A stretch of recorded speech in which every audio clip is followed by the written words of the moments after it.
Fala aí, galera. Beleza? Vamos entrar agora numa matéria nova, novíssima, chamada matrizes. Vamos estudar o conceito de matriz. Essa matéria, assim como várias outras belíssimas matérias da matemática, ela é extremamente importante e útil. Vocês usam matriz todos os dias e não sabem disso. Por exemplo, como assim? Essa hora você deve estar perguntando, pô, eu não uso matriz todos os dias, como assim? Na verdade, usa sim. Aqui, ó, eu abri um editor de imagens que tem a foto da turma atualmente. E se vocês repararem, turma, o que acontece quando a gente dá zoom? Muito zoom na foto. Muito zoom, muito zoom. Olha só, vai perdendo a qualidade, correto? Só que vai perdendo a qualidade e o que vai aparecendo? Vai aparecendo uns quadradinhos. Isso é chamado de pixel. E repara que toda imagem ela é formada por uma matriz de pixel que a gente fala. Cada quadradinho desse ele é único. Olha, ele guarda um número.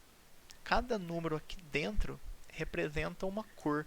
Então, por exemplo, se a gente vir aqui ó, nessa opção aqui deste programa de edição de imagem e pegar, por exemplo, análise do cubo de cores, aqui ele vai me dar a dimensão que tem a imagem e o número de cores únicas nessa imagem. No caso, a cor predominante é o preto e o verde e o número de cores únicas é 24.594. A questão é como que o computador sabe o que é uma cor única e o que é uma cor repetida. Ele faz exatamente isso, ele analisa as cores aqui que são iguais, ó, baseado em cada pixel, baseado em cada quadradinho.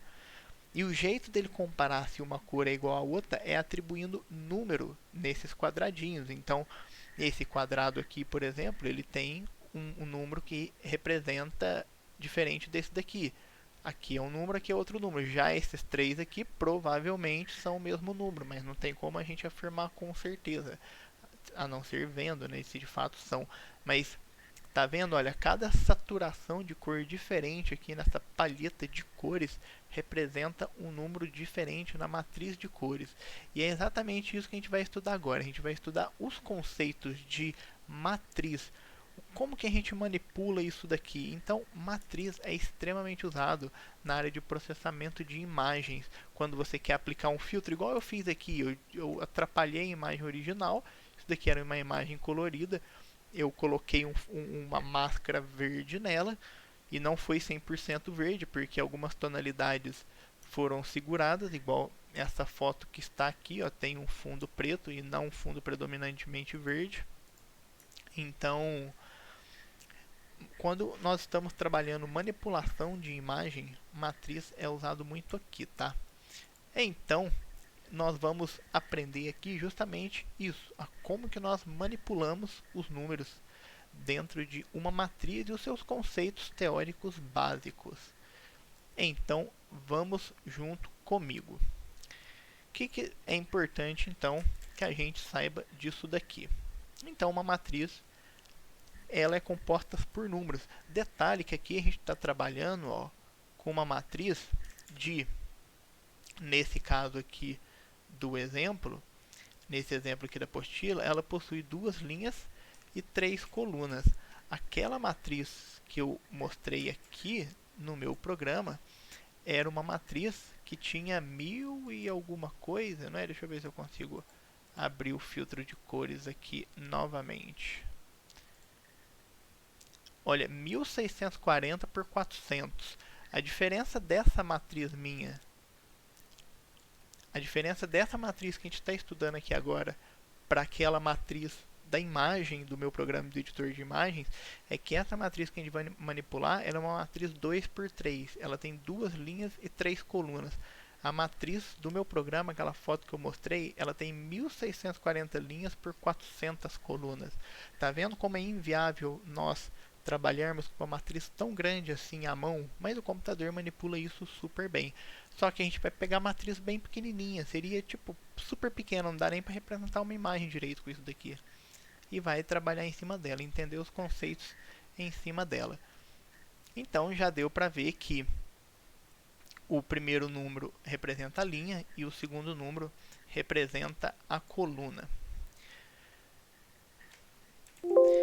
Então, ó, por exemplo, essa matriz aqui do exemplo do exercício, o que ele está nos dizendo? Ó, essa daqui é uma matriz do tipo AIJ 2 por 3, ou seja, ela tem duas linhas e três colunas. O que é esse AIJ? AIJ ele define os elementos de uma matriz. Ah, Gabriel, como assim define os elementos de uma matriz? Por exemplo, quando a gente pega aqui por exemplo, o AIJ sendo o I igual a 1 e o J igual a 2, que é exatamente o que está grifado aqui, ele dá zero, ou seja, o elemento da primeira linha e segunda coluna, ele vale zero. E, de fato, está correto. Quando a gente pega esse outro exemplo aqui, olha, A2 e 1, ou seja, aqui está dizendo o I igual a 2 e o J igual a 1. Ou seja, eu estou pegando aqui o elemento da segunda linha e primeira coluna. Aí você vem aqui, segunda linha e primeira coluna. Ó. É exatamente o menos 1, que foi o menos 1 que ele apresentou para a gente aqui. Tá vendo? Então, esses conceitos são importantes também para a gente definir quais são os elementos dentro de uma matriz. Matriz transposta. Matriz transposta é tudo que é linha vira coluna e tudo que é coluna vira linha. Olha só. Se a gente pegar aqui essa primeira linha, a transposta dela é tudo que é linha vira coluna. Ó, repara que ela virou coluna. Tá vendo? Aqui é a mesma coisa. Tudo que é linha vira coluna. Ou seja, a gente está trocando a disposição dos elementos dentro de uma matriz. A gente chama matriz nula a matriz que é composta só de zero.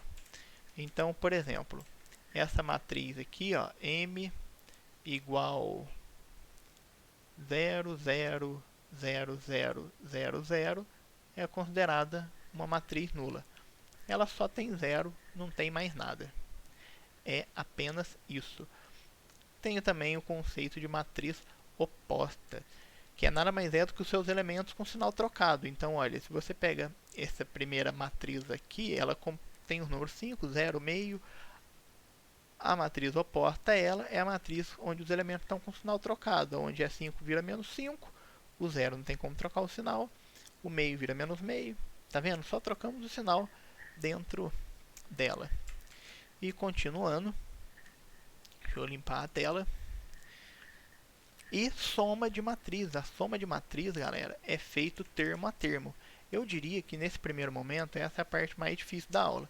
Então, por exemplo, a gente quer somar a matriz A mais a matriz B. Então a gente pega termo a termo. Então a matriz A mais B, no caso a soma, vai ser 5 mais 1, 6. Tá vendo? Ó, 0 mais 1, 1. Meio mais 5 sobre 2 vai ser 6 sobre 2. 6 sobre 2 vale 3. Tá vendo? A gente faz termo a termo. E aí continua, ó. Menos 1 mais 2, 1. E assim para todos os termos da matriz. Não é nenhum mistério. Beleza, galera? Vamos ver, então, como que nós vamos utilizar esses conceitos nos exercícios. E começando no número 1. Represente na forma de tabela a matriz quadrada AIJ, de ordem 3. Então, quando a gente fala matriz quadrada, a matriz quadrada ela tem um desenho especial. Ela tem um formato de que adivinha de 1 quadrado, por isso que ela chama matriz quadrada. Como assim? Matriz quadrada de ordem 2 é a matriz que tem duas linhas e duas colunas. Ó. Essa daqui é um exemplo de matriz de ordem 2. A gente escreve 2 por 2. Um exemplo de uma matriz de ordem 3, que a gente escreve 3 por 3, é a matriz de tal forma que tenha 3 linhas e 3 colunas. Por exemplo, vou chutar uns números quaisquer aqui. 2, 4, 3, 0, menos 1 e 5. Ó, chutei os números quaisquer. Aliás, deixa eu arrumar essa... Deixar bonitinho aqui, ó. Pronto, essa aqui é um exemplo de uma matriz 3x3 e de ordem 3 que a gente fala. Então, voltando no exercício, o que ele está nos dizendo? Represente na forma de tabela, no caso, toda matriz tem uma representação em tabela, a matriz quadrada da IJ de ordem 3, em que aí ele deu a ordem dos elementos. Então, primeira coisa que a gente tem que fazer, o que é uma matriz quadrada AIJ? A gente vai fazer isso agora. Ó, lembrando que essa matriz é de ordem 3, então ela é uma matriz 3x3. O elemento que fica aqui é o primeiro elemento da primeira linha e primeira coluna. Então eu vou escrever ele A11. Escrevendo dessa forma aqui A11, eu estou querendo dizer que ele é o elemento da primeira linha e da primeira coluna. O que vem ao lado dele aqui continua na primeira linha. Agora o meu próximo elemento é o A da primeira linha e da segunda coluna. Esse A, turma, é só uma representação dizendo que o número que vem aqui é arbitrário, pode ser um número qualquer. O próximo elemento que vem aqui do lado é o da primeira linha e o da terceira coluna. E assim sucessivamente. Ó. Esse daqui é o elemento da não mais primeira linha, nós estamos na segunda linha e da primeira coluna. Esse aqui é o elemento da segunda linha e da segunda coluna. Aqui vem o elemento da segunda linha, terceira coluna, e assim sucessivamente. Aqui embaixo a mesma coisa, 3, 1, 1, A3, 2 e A3 e 3. Tá vendo? Então aqui nós formamos a nossa matriz arbitrária, ou seja, pode ser qualquer matriz aqui, só que tem umas regras. A minha matriz, ela vai ser I, deixa eu pegar a ferramenta de marca-texto, ela vai ser I se o I for igual ao J. Tá vendo aqui a lei de formação dela? Ou seja, quando o I for igual ao J, a minha matriz vai ser composta por I. Mas, Gabriel, como assim? Aqui na minha matriz, lembrando que a gente escreve uma matriz como sendo A, I, J. O primeiro número é o I, o segundo número é o J. O primeiro número representa a linha, o segundo número representa a coluna. O A e J só tem uma única possibilidade, que é quando nós estamos falando desses elementos aqui, ó, que estão no centro da matriz, tá vendo? 1 é igual a 1, 2 é igual a 2 e 3 é igual a 3. Quando isso acontecer, significa que a minha matriz ela vai dar o I. Ou seja, eu já vou colocar aqui então, ó, a formação da matriz. Então a nossa matriz ela vai ser composta de, essa parte vai ser o I. O I nesse caso aqui é 1, 2 e 3. Agora falta outros valores para a gente terminar de preencher a nossa matriz. Então o que mais que ele está falando aqui? A nossa matriz vai ser 0 se o I for maior do que o J. 0 se o I for maior do que o J. A gente tem que analisar então termo a termo. Bom, esse aqui a gente já resolveu. Aqui, o I é maior do que o J, aqui 1 é maior do que 2? Não é. Então aqui eu não vou nem mexer. 1 é maior do que 3? Não, então não vou nem mexer. 2 é maior do que 1? Sim. Então a segunda lei de formação está sendo concluída aqui. Então, quando isso acontecer, a minha matriz vale 0. Aqui já fizemos. 2 é maior que 3? Não. Viemos para cá. 3 é maior do que 1? Sim. Então, coloco 0. 3 é maior do que 2? Sim. Coloco 0. E 3 não é maior do que 3. Então, a gente para aí.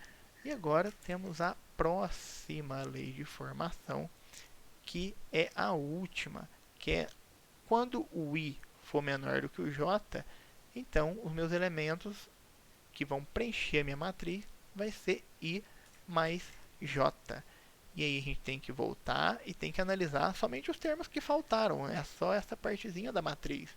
E de fato, é o que obedece à lei de formação. Nesse caso, o I é menor que o J. 1 é menor do que 2. Ou seja, o elemento que vai vir aqui vai ser a soma de I mais J. Logo, 1 mais 2, 3. Tá vendo? Aqui também, o I é menor que o J, 1 é menor que 3. A lei de formação é I mais J. 1 mais 3, 4. E por último, o I menor que o J, a lei de formação é I mais J, 2 mais 3, 5. E aí está formado a nossa matriz, a matriz que responde o nosso problema. Entenderam, galera? Isso daqui, ó, nada mais foi de um tipo específico de matriz.